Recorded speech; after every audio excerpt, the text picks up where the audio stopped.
Now that we know what the burden of proof is, let's talk about another form of question begging, namely begging the question against. It turns out that a common way to beg the question is to fail to discharge the burden of proof. Let's suppose that, after you've just offered good reasons for a claim, I simply say, "That's not so. It's not true." Have I offered any evidence for this counterclaim?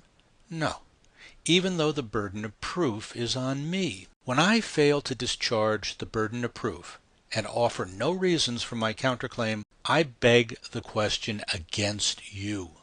To avoid this fallacy, don't use controversial claims without supporting them. And what is the difference between begging the question and begging the question against? In the former, at least one premise assumes the conclusion being argued for. In the latter, at least one premise assumes something that is in need of further support.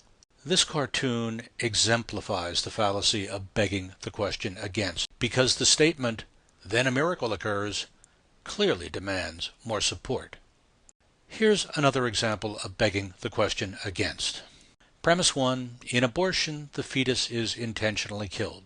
Premise 2, a fetus is an innocent person. Premise 3, intentionally killing an innocent person is always homicide. Conclusion, so abortion is always homicide. You can see that premise 2 might be open to question because it offers no further evidence for the claim that a fetus is an innocent person. So it begs the question against the view that a fetus is not a person. It takes some skill and practice to detect begging the question against, since it involves presupposing the truth of premises that can inadvertently be taken for granted, even though they're controversial. This concludes this segment of a multi-part lecture on fallacies of presumption. Please proceed to the next segment.